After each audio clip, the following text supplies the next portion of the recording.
L'ouverture des travaux a été effectuée par le représentant du ministre gabonais des Affaires étrangères, Faustin Rogombe, commissaire général de l'intégration régionale. Puisque l'avenir de l'intégration régionale en Afrique centrale, même avec l'engagement et le soutien des partenaires techniques et financiers, reste et demeure avant tout une affaire d'États membres.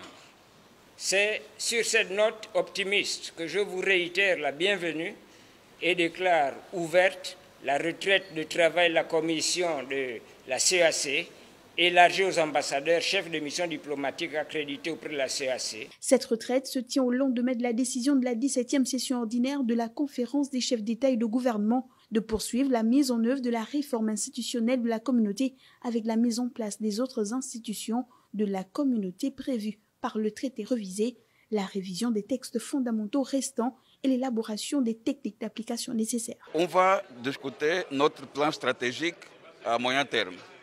Nous allons discuter les plans immédiats 2021. Nous allons discuter aussi les termes de référence des comités des ambassadeurs. Une autre chose que nous allons discuter aussi, c'est la grille salariale de la Commission. Une rencontre qui se tient à un moment où la conférence des chefs d'État et de gouvernement a décidé de tenir sa 18e session ordinaire au mois de novembre prochain, toujours à Libreville.